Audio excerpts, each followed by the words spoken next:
Hello everybody, I'm Perry. Eddie Stone is with me today. Hello Eddie. Hi Perry, glad to be with you today. Yes, I'm happy to have you here with us today too. You want to share anything with us today, Eddie?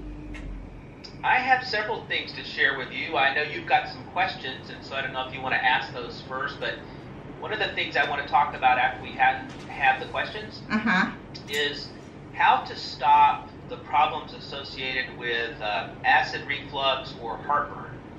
As I travel, it's just amazing to me how many people I see that almost are addicted to antacids, whether they're buying them in the airport or the grocery store or the drugstore, and just so many people, and I don't think they realize that long-term use of these antacids isn't really good for them, but there are some things they can do to help out with this issue. So after your questions, I think I'd like to tackle that. Okay, so I will start with the question from Zoom brand first, okay? I have a thyroid condition that has contributed to a lot of weight gain and also have mercury filling that I cannot afford to remove. Will the Zeolite do any good while having these kind of issues? It feels pretty hopeless. Yeah, and I really empathize with Sue's situation because thyroid conditions can be so frustrating. You may be really having the right lifestyle with activity and exercise and trying to do the best you can from a food standpoint, and yet it's difficult to control your weight, and it can get in the way of how you sleep and even affect a person's mood, and so it's difficult. I hope that Sue has some type of a healthcare provider or insurance so that she can consult with her physician. There are a lot of physicians that can give good advice on helping to control their thyroid, and for some people medication is the right solution because there's really no other answer for them. From a dietary standpoint, one of the things we know that can help out when a person has struggling thyroid condition, at least many times, not all the time, is to eat foods that have iodine in them. Now, if persons eat regular commercial salt in the U.S. and other developed parts of the world, most of the time those are going to have iodine infused in them. I'm not a big fan of commercial salt. I really like the health benefits of Himalayan pink salts, salts that are basically rich in minerals and that haven't been processed, but I do understand some of those advantages. But a person can get iodine also by eating sea vegetables. And some greens are very rich in minerals and content, some nuts, and even seafood. Now, that isn't to say that a person needs to go over the top and over-consume sea vegetables or greens or nuts or seafood, but those can be good natural sources where the iodine is native because of the soil and the environment.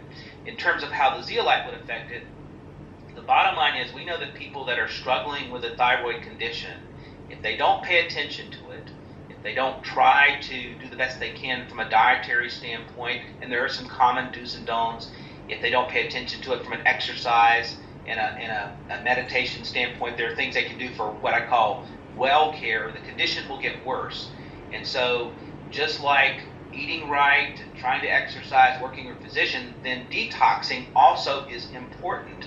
Because when you've got a problem associated with heavy metals, environmental pollutants, volatile organics, all these things that we know make the body inefficient and can damage our cells and our DNA, then that can get in the way and make it even more difficult. So the zeolite helps out, helps the body to remove those toxins, and so it can support those efforts. Okay, thank you. Next question, okay, Eddie, for Rangel. I still have 3 bottles of Zeolite from 2005. Can I still use it? Well, on the surface, it's probably okay, but if it were me, I would go ahead and discard those. That's 13 or so years. That's a long time. I don't know what kind of environment they've been kept in. Zeolites for the most part are durable. They tend to dry out and become a dust, if they're in a liquid form. But that's old enough that I would probably go ahead and discard them just because in that length of period of time, perhaps there's some bacterial contaminant or something that's developed, maybe the container itself. If it's a plastic, it could have leached. And so I don't think I would use something or really any kind of supplement with that type of age. And maybe the only things we need to eat that are that old are certain types of fermented food and perhaps a good bottle of wine, but probably not zeolite.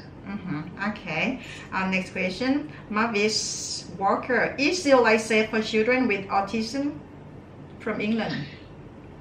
Let me speak to that from personal experience, because from an official standpoint, with regulations that we deal with various governments, anytime you're working with children, and then particularly with children that have some type of condition, you want to make sure you're consulting with their primary care physician or doctor to make sure that this is compatible with the lifestyle that's being suggested, or the diet, or even medication. But speaking on it as just a personal level, in my opinion, every day we have people communicate with us from the autism community. And in fact, I'm going to be on a radio show today with someone that's a real advocate and leader in the autism community. So every day we do hear about stories where parents have made a decision working with their physician to use zeolite with their children.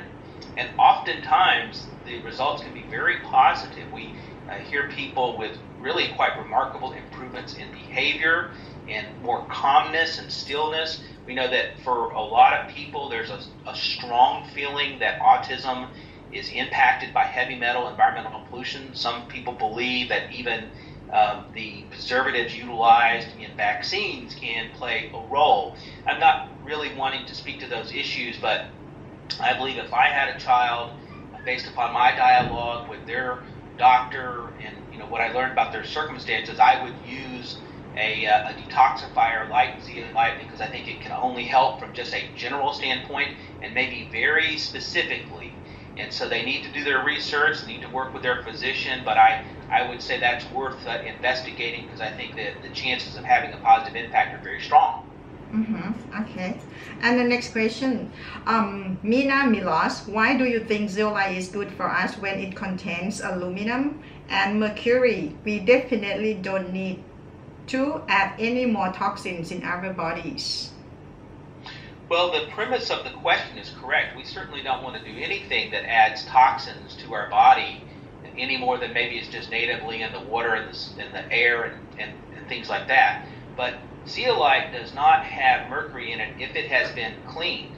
When you mine it, it naturally would have environmental pollutants, toxins, heavy metals, things such as mercury in it just from the soil and the environment. But when you clean the zeolite, there's not going to be any more mercury. We have evidence to support that. If a person were to look on our website, go to the FAQs or the science section, we sort of deal with that, showing sort of a raw zeolite and what the contents of a raw zeolite are versus what happens when you clean it. So it is important that the zeolite be prepared so that it can be effective in the body, and part of that preparation is to make sure there's no heavy metals or environmental pollutants. But to the question of aluminum, this is a completely separate question. And again, this is also something for somebody looking to get a little more detail.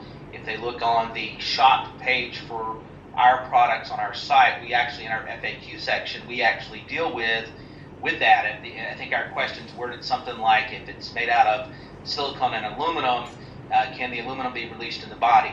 And so the answer is 100% and absolutely no. The aluminum that is a part of the molecular structure of the zeolite cannot be released into the body under any circumstances. The aluminum there is a part of the bind or the bound portion of the structure. Think of it as a hardened structure that isn't really affected by heat, and it certainly isn't affected by any of your biological digestion. It is not soluble in water or fat. It is a hardened material. I mean, think of it maybe like you might think of a diamond in terms of hardened material. Now, it's certainly not as hard as a diamond, but it's hardened material, and in this regard, that structure is not going to break apart or release in the body. So it's completely inert, stays intact in the system. Its effectiveness comes from the fact that it has those cages that we have talked about on the show before. Kind of in your mind, maybe picture the zeolite molecule as like a porous sponge, right? And in this case, those pores have a negative charge, and so they have a natural ability to attract to themselves and sort of lock in like a magnet, a north and a south end magnet, and possess inside those pores environmental pollutions that it comes in contact to. So the zeolite is effective because of its proximity to those environmental pollutants, and so it is not possible that the aluminum that's a part of its structure would be released. It's not available, and so that is something that someone doesn't need to worry about because there's no historical data and it's been studied extensively on the safety in this regard. Mm-hmm. Okay, Eddie, you were saying about 5 steps to fix acid reflux naturally, right?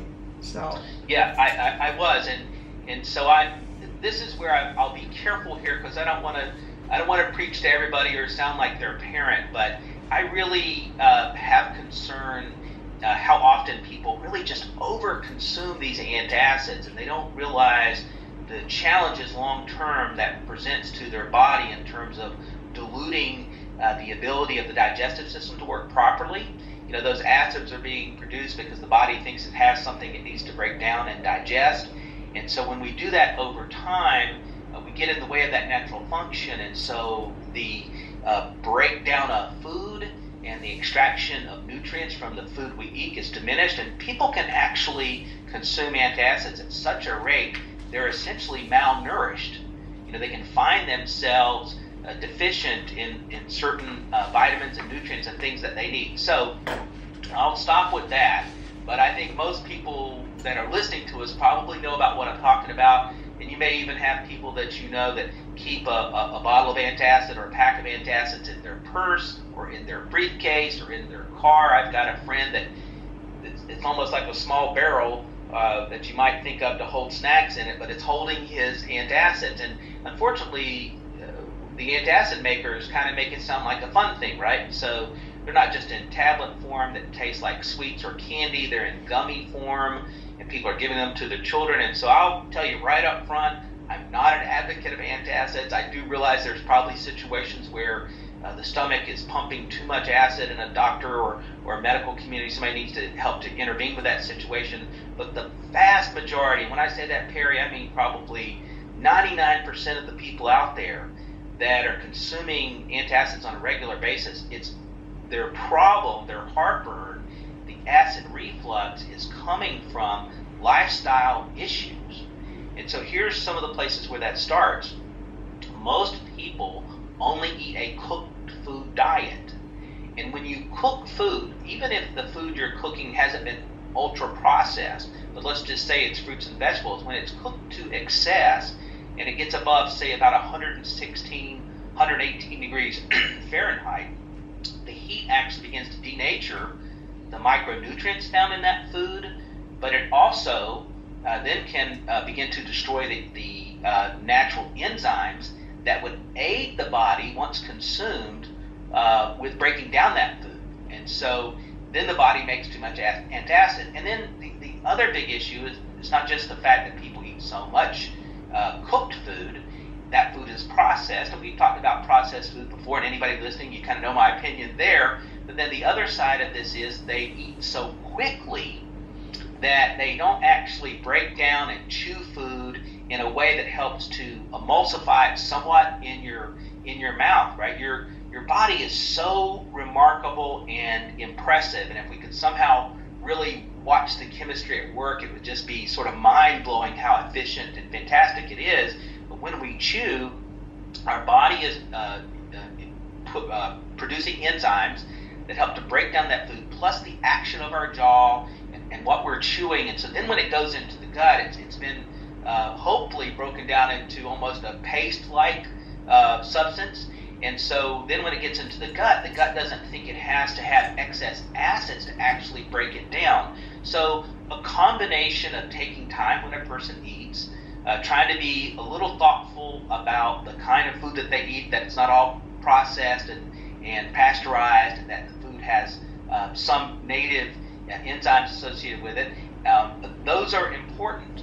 There are other things you can do, though, that can help to alkalize the body and improve this process. One is to eat more greens, and I realize that greens aren't everybody's favorite, and those types of things are take a little bit of time. That's one of the benefits, and I'll tell you right up front, I'll be a commercial about this, that a person needs to look for a powdered green juice. And of course, we have one that we think is the best powdered green juice in the marketplace, but if you're not using ours, find somebody's that's good, high quality, organic, and it has a lot of greens in it because they can help alkalize the body, plus they're already broken down, so they're easier to digest, and so this can have a very positive impact. If you find that you still struggle, you're trying to make these changes, but you still struggle, then another thing to consider is using a digestive enzyme. There are a lot of natural vegetarian digestive enzymes on the market.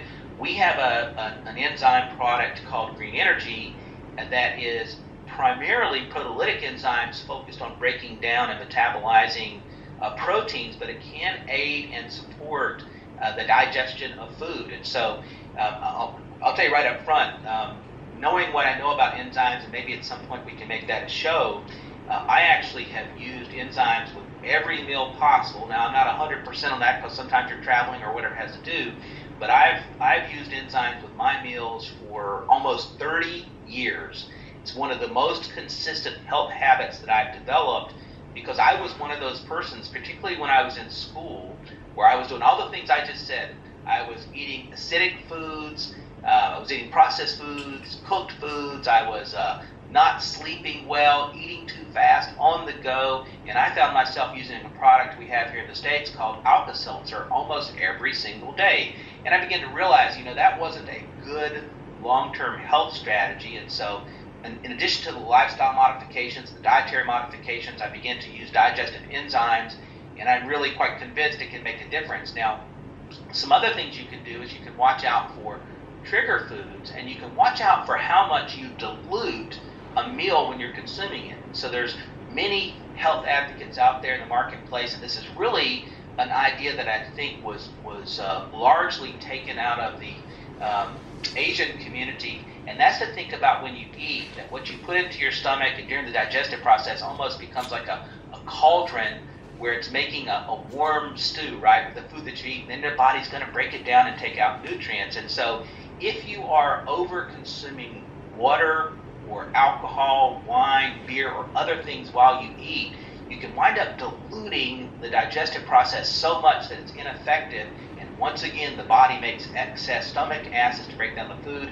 This is where the indigestion and the acid reflux and the heartburn comes from. So watch out that you're consuming too much. I actually try not to drink anything just a few minutes before I eat, very little during when I eat, and give my body 15-20 minutes after, just so it can have the best chance possible to really break down that food. So alcohol, caffeine can be a trigger food. You got to watch out for that. For some persons, citrus fruits, fried foods, spicy foods. But once you begin to heal your gut by improving your habits, you'll find those trigger foods aren't such a problem anymore. And there's a lot of other things, right? A lot of people have struggles with leaky gut, and once you begin to heal your habits and improve things, leaky gut issues and conditions, acute problems can begin to be diminished. And so you gotta adjust your routine. You gotta think about it. It's gotta be important to you. What I'm describing isn't necessarily the easiest thing. The other thing you can do is to make sure you've got probiotics in your diet. Now, you can get probiotics from things like yogurt. Be careful that you're consuming yogurt with saturated milk fats and yogurts that have sugar in them.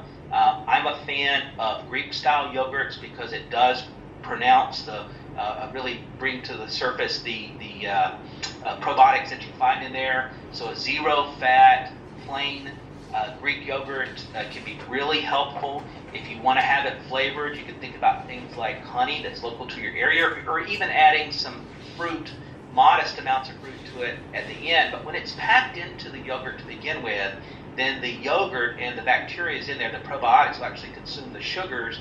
They get used to that as a dietary source. Once they go into your body, they tend to not be effective. So probiotics, we have our Super Greens Plus D, terrific product, both all kinds of different probiotics that you'll find in there, some spore former, some non-spore former. So there's some routine adjustments to be made, and if it really gets bad, one of the things you can do is to elevate your head when you sleep. and this will also have an impact on how it rises in the chest. So I hope folks will take that serious. It's one of those simple things you can do that probably 6 or 8 weeks down the road, you're not using antacids like you once did, and you feel better. And guess what? Your skin will improve, your joint pain and stiffness, because it helps to diminish temporary inflammation and problems that cause joint pain and stiffness. So that's one of the messages I wanted to bring today. And I'll tell you, I really appreciate the audience for hearing me on this, and you for giving me this format, because it's one of those simple things we can do that doesn't cost anything to make a real difference from a health standpoint. But you know what, I do have to be careful of spicy foods, because here we eat spicy food, you know, in Asia, in Thailand, and we love spicy food, so got to watch out, no? Yeah, well, and I'll tell you right up front, I have eaten at enough Thai restaurants to know that you guys take spicy to a whole nother level. Right. The Indian food locally in my community and the Thai food locally in my community, I have to have them do it mild. So I hear what you're saying. Some spices are certainly stronger than others and can be a trigger food for people. So if people know that spices are a trigger for them, and of course we've all met people that can eat any spice, any amount, not sweat, not have problems, but if it's a trigger food for you, then that's something to watch out for. Okay, Eddie, thank you for being here with us today. Thank you, Perry. Okay, see you again next time, okay?